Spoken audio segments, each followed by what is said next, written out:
আমার আল্লাহ বলেন যারা আমি রহমানের বান্দা হবে তারা অবশ্যই অবশ্যই দুনিয়াতে বিনয়ের সাথে চলবে, তারা অহংকার করবে না। বিনয় হলো আমার নবীর শ্রেষ্ঠ আমল, বিনয় হলো আমার নবীর বাবা আদর্শ, আর অহংকার হলো ইবলিসের আদর্শ। আমার আল্লাহ ডাক দিয়া কয় তোমরা যারা নিজের উপরে অন্যায় করে ফেলেছ তোমরা নৈরাশ হইও না। অন্যায় করার পরে আমি আল্লাহকে একটা ডাক মারবি, আল্লাহ। তোর ডাকটা যখন আমার কুদরতি দিলের ভিতরে যে আঘাত করবে আমি আল্লাহ তোরে মাফ করে দিব। আল্লাহ বলেন হে ফেরেশতারা, কেন আমি আদমকে দুনিয়াতে পাঠাবো এটা একমাত্র আমি আল্লাহই জানি।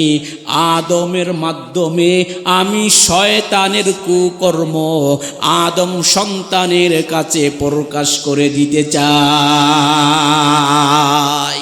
প্রিয় ভাইয়েরা আমার, আল্লাহ তাআলা প্রধান চারজন ফেরেশতাকে আদেশ করলেন এক মুষ্টি মাটি নিয়ে আসো, আমি আদম বানাবো। সর্বপ্রথম হজরতে জিব্রাইলকে জমিনে পাঠালেন মাটি আনার জন্য। হজরতে জিব্রাইল যখন দুনিয়ার জমিনে অবতরণ করলেন, অবতরণ করার পর মাটির দিকে যখন হাত বাড়ালো, মাটি চিৎকার দিয়ে বলে ভাই জিব্রাইল আমাকে ধরো না, আমাকে স্পর্শ করো না। কয় কেন? কয় আল্লাহর হস্তে তোমার কাছে ক্ষমা চাই, আমাকে ধরো না। যখন মাটি কান্না করল, যখন মাটি জিব্রাইলের কাছে কাকুতি মিনতি করলো, জিব্রাইলের অন্তরের মধ্যে মায়া সৃষ্টি হলো। জিব্রাইল মাটি না নিয়ে আল্লাহর কাছে চলে গেলেন। আমার আল্লাহ ডাক দিয়ে বলেন ও জিব্রাইল, মাটি কোথায়? মাটি দাও। জিব্রাইল কয় আল্লাহ আমি যখন মাটি আনতে যাই, মাটির গায়ে যখন হাত লাগাই, মাটি চিৎকার করে বলে ভাই জিব্রাইল আমাকে ধরো না। মাটির কান্নায় আমার বড় মায়া হয়েছে, এই জন্য মাটি নিয়ে আমি আসতে পারি নাই। এইভাবে আল্লাহ হজরতে ইসরাফিলকে পাঠালেন, তাও মাটি নিতে পারে নাই। হজরতে মিকাইলকে পাঠালেন, তাও মাটি নিতে পারে নাই। আল্লাহ সর্বশেষ হজরতে আজরাইলকে বললেন যাও আজরাইল যাও, দুনিয়ার জমিন থেকে এক মুষ্টি মাটি নিয়ে আমার কাছে আসো, ওই মাটির দ্বারাই আমি আদম বানাবো। কি বানাবো? আদম বানাবো। সর্বশেষ যখন হযরত আজরাইল দুনিয়ার জমিনে আসলেন, দুনিয়ার জমিনে যখন অবতরণ করলেন রে বাবা, আজরাইল যখন মাটিকে স্পর্শ করতে যায়, মাটি চিৎকার দিয়ে বলে ভাই আজরাইল আমাকে ধরো না, আমাকে ধরো না, আল্লাহর দোহাই লাগে তোমাকে। আজরাইল বলে কেন কেন তোমাকে আমি ধরবো না? আদেশ করেছেন আমার আল্লাহ, আল্লাহর হুকুমের অমান্য আমি কিছুতেই করতে পারবো না। মাটি ডাক দিয়ে বলে ভাই আমাকে স্পর্শ করো না। আজরাইল কয় তুমি যতই কাঁদো, তোমার কান্নায় জিব্রাইল চলে গেল, তোমার কান্নায় মিকাইল চলে গেল, তোমার কান্নায় ইসরাফিল চলে গেছে, কিন্তু আমি না নিয়ে যাব না। মুফাসসিরিন ইকরাম কিতাবের ভিতরে লেখেন আজরাইল দুনিয়ার ভিতরে যখন বাবা হাতটা বাড়ালো, আজরাইলের হাতের মধ্যে 40 মণ মাটি উঠে গেল। কয় মণ মাটি? এক মুঠের ভিতরে 40 মণ মাটি। আমরা সবাই একত্রিত হয়ে যদি জমিনে হাত বাড়াই কয় মণ মাটি উঠব? কথা কয় না। আজরাইল যখন জমিনের ভিতরে হাত বাড়ালো, আজরাইলের মুঠের ভেতরে 40 মণ মাটি উঠে গেল। আজরাইল মাটি নিয়ে আল্লাহর দরবারে চলে গেলেন। ও দয়াময়, মাটি নিয়ে আসলাম, আদম বানান। আল্লাহ তাআলা ডাক দিয়ে বলেন, আজরাইল রে, অবশ্যই অবশ্যই আমি আদম বানাবো। আল্লাহ রাব্বুল আলামিন আদম নবীকে বানালেন। বাবা আদম নবীর দেহটা হলো 120 হাত লম্বা। কত হাত লম্বা? আরো জোরে কন। আদম নবীর দেহটা হলো 120 হাত লম্বা। আল্লাহ আদম নবীকে বানাইবার পর আদমের ভিতরে আল্লাহ রূহ প্রদান করলেন। রূহ দেওয়ার পর আল্লাহ আদমকে গোটা পৃথিবীর সমস্ত মাখলুকাতের নাম শিক্ষা দিলেন। আল্লাহ আদম সব কিছুর নাম শিক্ষা দিলেন। নাম শিক্ষা দেওয়ার পর আল্লাহ তাআলা এবার ফেরেশতাদের সামনে আদমকে প্রশ্ন করলো। আদম আস্তে আস্তে করে সব বলে দিতে শুরু করলো, কিন্তু ফেরেশতারা বলতে পারে নাই। আল্লাহ তাআলা ডাক দিয়ে বলেন, হে ফেরেশতারা, আদম তো আমার সকল মাখলুকাতের নাম বলে দিয়েছে, তোমরা তো পারো নাই। এবার আল্লাহ তাআলা বলতেছেন, ওয়াইদ কুলনা লিল মালাইকাতি ইসজুদু লি মালাইকাতি ইসজুদু লি আদামা ফাসাজাদু ইল্লা ইবলিস। আল্লাহ বলেন, ওয়াইদ কুলনা, আল্লাহ তাআলা হুকুম করলেন, হে ফেরেশতারা, তোমরা আমার মাটির বানানো আদমকে সিজদা করো। সমস্ত ফেরেশতারা সিজদায় মাথা নত করে দিলেন, ইল্লা ইবলিস। ইবলিস কিন্তু আদমকে সিজদা করেন নাই। আমার আল্লাহ সমস্ত ফেরেশতারা আদমকে সিজদা করলো গো, কিন্তু ইবলিস আদমকে সিজদা করে নাই।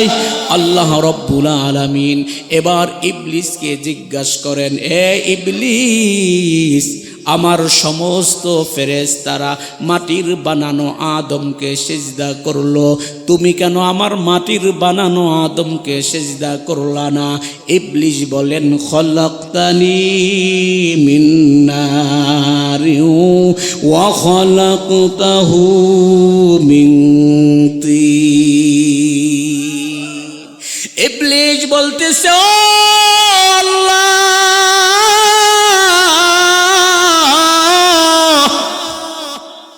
আপনি আমাকে বানালেন আগুনের দ্বারা, আর আদমকে বানাইলেন মাটির দ্বারা।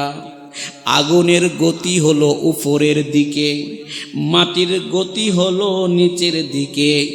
আপনি আদমকে বলবেন আমাকে সিজদা করার জন্য, তা না করে আপনি উল্টো বলেছেন আমি আদমকে সিজদা করতে।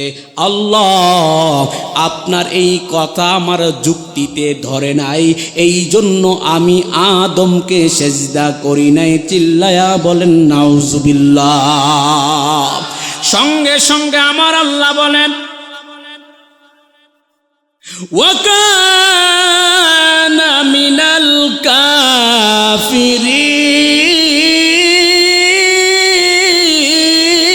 কাফিরিন। সাথে সাথে আমার আল্লাহ বলেন, আমার আদমকে সিজদা না করার অপরাধে তুমি কাফেরদের অন্তর্ভুক্ত হয়ে গেছ। কিসের অন্তর্ভুক্ত? জোরে কন। এইখানে একটা কথা বাবা মনে রাখতে হবে, ইবলিস আল্লাহর ইবলিস একটা কথা অমান্য করলো। কয়টা কথা? ইবলিস আল্লাহর একটা হুকুম অমান্য করার পর ইবলিস জান্নাত থেকে বের হয়ে গেল। প্রিয় ভাইয়ের আমার, আল্লাহ রাব্বুল আলামিন ইবলিস যখন জান্নাত থেকে বের হয়ে যায়, ইবলিস বলে, আল্লাহ ৮০,০০০ বছর পর্যন্ত আপনার ইবাদত করেছি। কত হাজার বছর? আর আস্তে কন। ৮০,০০০ বছর পর্যন্ত আপনার ইবাদত করলাম গো। পৃথিবীর এমন কোন জায়গা নাই আমি আপনার জমিনে সিজদা করি নাই। মুফাসসির নিকরাম লেখেন ৪ আঙ্গুল জাগাও বাবা ফাঁক নাই। আজরাইল সব জায়গায় ইবলিস আল্লাহর কদমে সিজদা দিয়েছে। এরপরেও ৮০,০০০ বছরের ইবাদত অহংকার করার কারণে আল্লাহ মুহূর্তের ভেতরে ধ্বংস করে দিয়েছে। অহংকার করা যাবে মনে হয়? অহংকার মনে হয় আমাদের মধ্যে নাই। আসতে কয় নাই মনে হয় আমাদের মধ্যে। আসেনি? অহংকার আছে? যারা অহংকারী করবে তারা ওই ইবলিসের চাস্তো ভাই। কথা কয় না?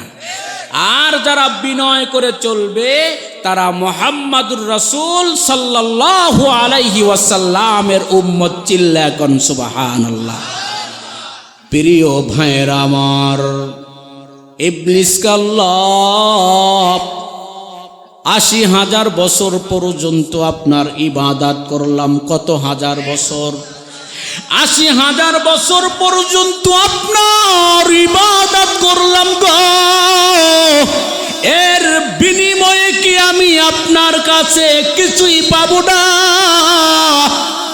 আল্লাহ কয়, ইবলিস তুমি আমার কাছে চাও আমি তোমাকে দিব। আল্লাহ কাউকে বঞ্চিত করেননি। আরো জোরে বলেন, আল্লাহ কাউকে বঞ্চিত করেননি। আল্লাহ কাউকে বঞ্চিত করেন না রে বাবা।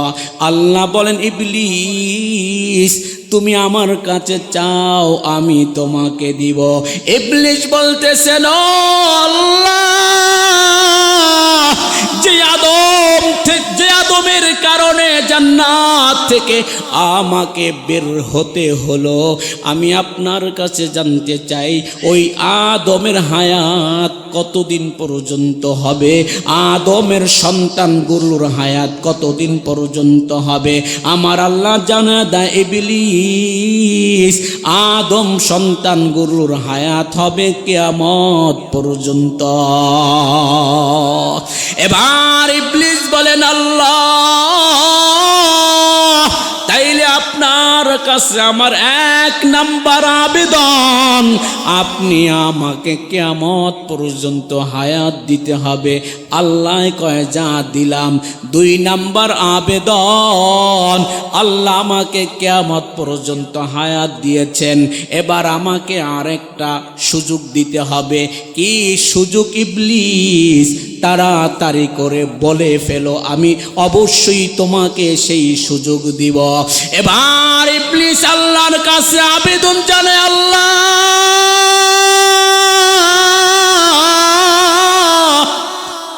আমি যেন বিভিন্ন সময়ে বিভিন্ন রূপ ধরতে পারি, আমি যেন ভাই ভাইয়ের সাথে ঝগড়া লাগাইতে পারি, আমি যেন স্বামী স্ত্রীর সাথে ঝগড়া লাগাইতে পারি, আমি যেন মসজিদের ইমাম আর কমিটির সাথে ঝগড়া লাগাইতে পারি, আমি যেন একে অপরের সাথে দ্বন্দ্ব লাগাইতে পারি। তবে আল্লাহ, দ্বন্দ্ব লাগায়া যদি আমি পালায়া যাই আর যদি মানুষ দেখে আমি পালায়া যাইতেছি, তাইলে আমাকে ধইরা এমন মাইর দিবে, ওই মাইরের কল্পনাও করা যায় না। আমি দ্বন্দ্ব লাগাবো ঠিক, আমাকে যেন আপনার বনি আদম না দেখে। কয়টা করছি? 2টা। এবার 3 নাম্বার আবেদন হলো, ও দয়ার মালিক আল্লাহ, আমার 3 নাম্বার আবেদন হলো, আল্লাহ আপনি আমাকে কিয়ামত পর্যন্ত হায়াত দিয়েছেন, বনি আদমের রক্তের শিরা শিরায় প্রবেশ করার সুযোগ করে দিয়েছেন, ক্ষমতা দিয়েছেন। ও আল্লাহ, এবার আপনার কাছে 3 নাম্বার আবেদন হলো, আমার বংশধর যারা আসবে আমি সহ কিয়ামত পর্যন্ত সবার রিজিক বরাদ্দ করে দিবে।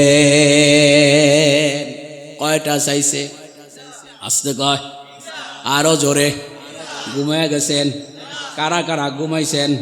একটা তাকবীর দেন, নারায়ে তাকবীর, নারায়ে তাকবীর।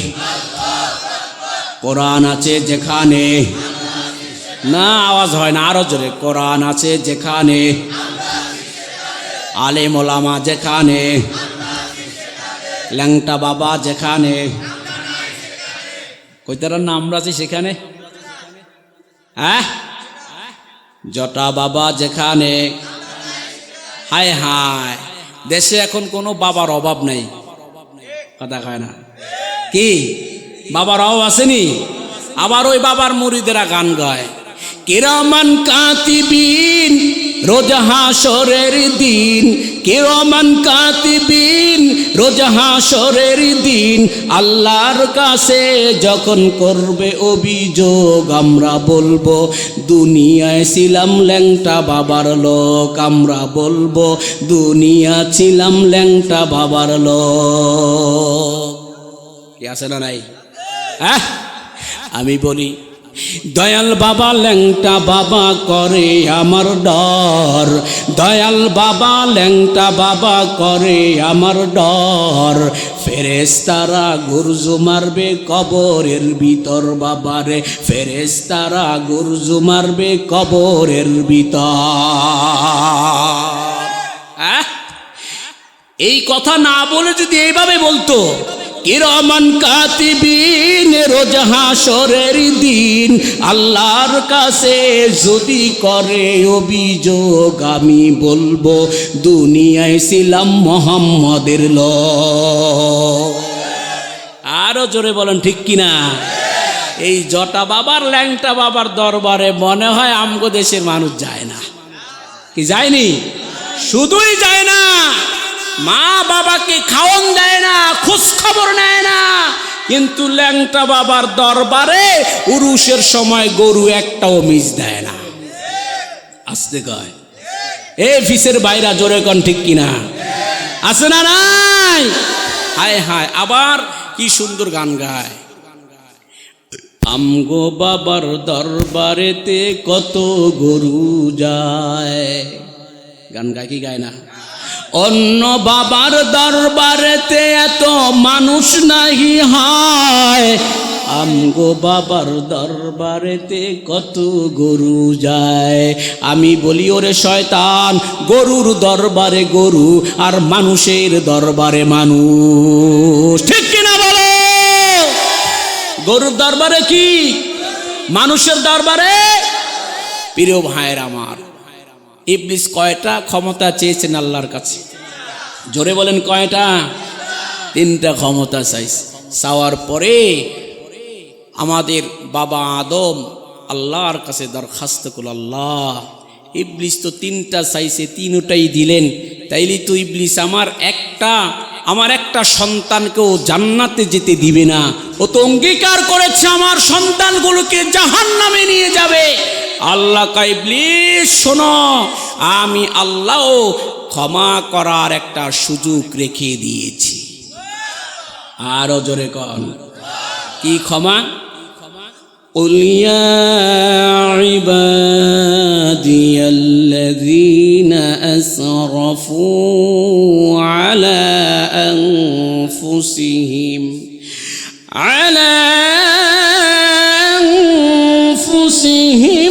لا تقنطوا من رحمة الله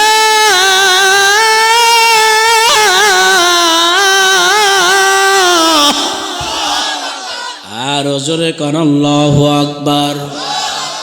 আল্লাহ কয়, হে আদম তুমি টেনশন করো না, ইবলিসকে 3টা ক্ষমতা দেওয়ার পরেও আমি আল্লাহ কিন্তু মাফ করার ওয়াদা করে দিয়েছি। আমার আল্লাহ ডাক দিয়া কয়, হে আমার বান্দারা শোনো, হে আমার বান্দিরা শোনো, হে যুবক শোনো, হে যুবতী শোনো, তোমরা যারা নিজের উপরে অন্যায় করে ফেলেছ তোমরা নৈরাশ হয়ো না। লা তাকুনাতু মির রাহমাতিল্লাহ। হে বান্দা, আমার রহমতের দিকে তাকায়া থাকবি। আমি আল্লাহকে অন্যায় করার পরে একটা ডাক মারবি, আল্লাহ। অবশ্যই আমি আল্লাহ তোর ডাকটা যখন আমার কুদরতি দিলের ভিতরে যে আঘাত করবে আমি আল্লাহ তোরে মাফ করে দিব। প্রিয় ভাইয়ের আমার, 3টা ক্ষমতা নিয়া ইবলিস আল্লাহর সামনে দাঁড়ায় কয়, আল্লাহ,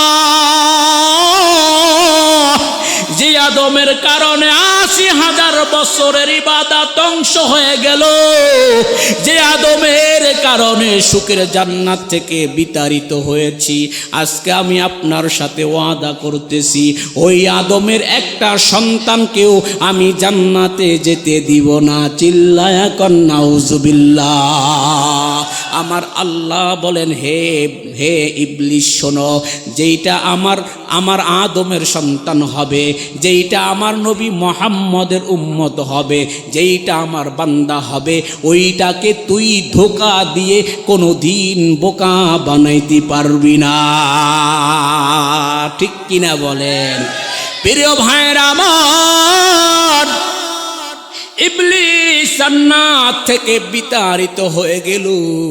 এবার আল্লাহ তাআলা আদমকে ডাইকা বলে, আদম শোনো, ওয়াকুল্লা ইয়া আদামু উসকুন আনতা ওয়া যাওজুকাল জান্নাহ।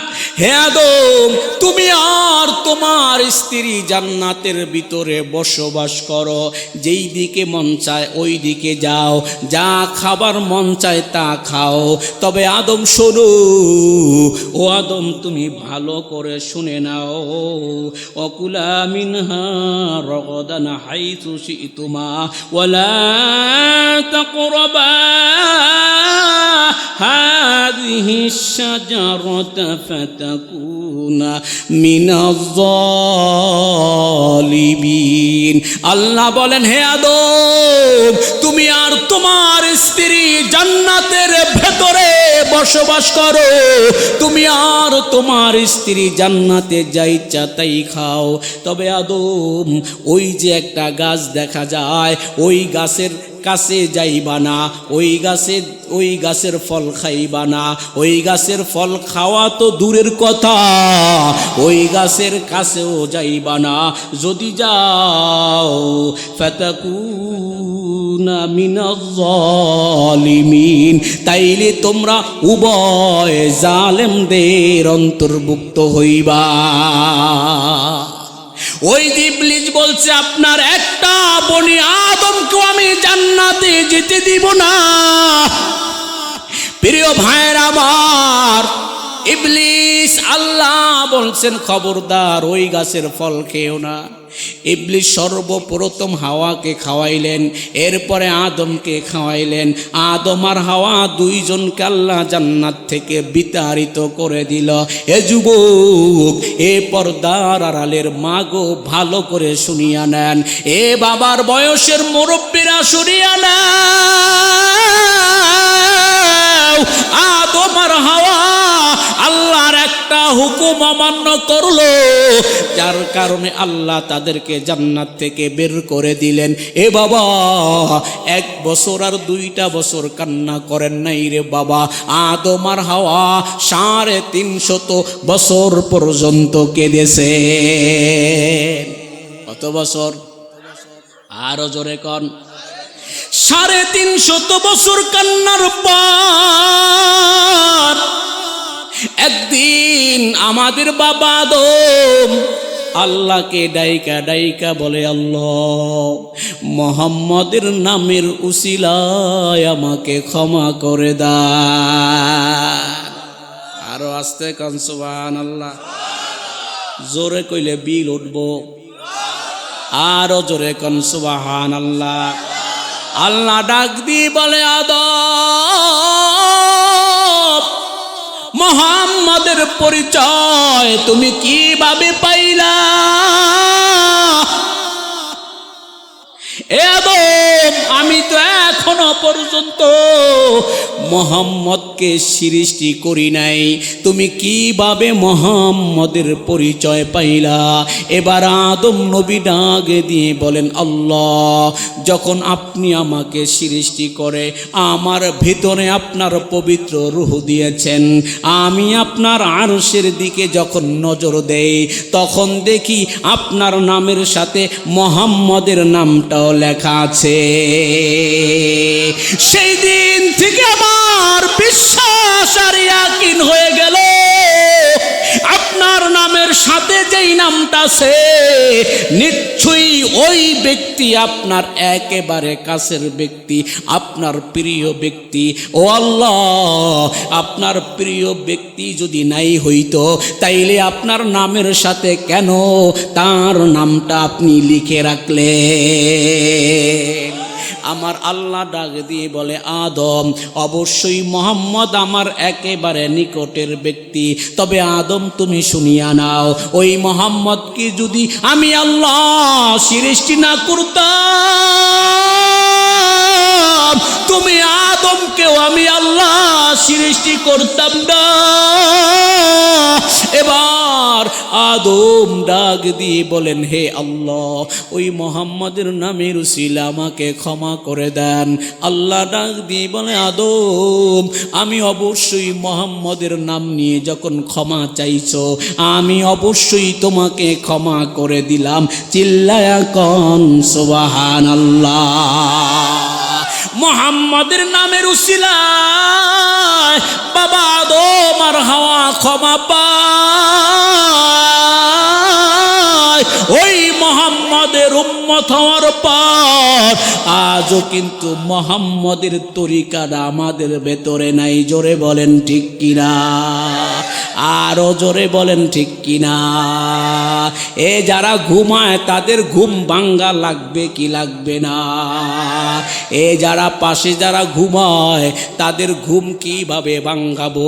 আমরা জোরে একবার একটা আওয়াজ দেই, আল্লাহু আকবার। ভাইরা আমার, মুহাম্মদের উসিলায় বাবা আদম 350 বছর কান্নার পর ক্ষমা পায় নাই, কিন্তু আমার নবীর উসিলায় যখন ক্ষমা চেয়েছে আমার আল্লাহ অবশ্যই তাকে ক্ষমা করে দিয়েছে। ভাইরা আমার নবী ডাকে দিয়ে বলে, উম্মতেরা রে শোনো, কিয়ামতের ময়দানে যতক্ষণ না পর্যন্ত আমি মুহাম্মদ জান্নাতে না যাব ততক্ষণ পর্যন্ত আদম থেকে শুরু করে ঈসা নবী পর্যন্ত সমস্ত নবীর জন্য জান্নাতে ঢোকা হারাম। আর আস্তে গান সুবহানাল্লাহ। কেউ আপনারা দে মাতেন না, ঘটনাটা কি? জোরে একটা আওয়াজ দিয়া কওয়া যাইব কি সুবহানাল্লাহ? এই সুবহানাল্লাহ বললে লস হবে না লাভ হবে? নেকি হবে না গুনাহ হবে? নেকের দরকার আছে না নাই? কার কার দরকার আছে দুটা হাত জায়গায় দেখা। নারায়ে তাকবীর, নারায়ে তাকবীর। হাতটা নামান একটুখানি নেকের তরে। রোজ হাসরের মাঠেতে ছেলে ঘুরবে বাবার ফিসে, বাবা তাহার আগেতে। একটুখানি নেকের তরে রোজ হাসরের মাঠেতে বাবাই ঘুরবে ছেলের ফিসে, ছেলে তাহার আগেতে। ঠিক কিনা বলেন ভাইরা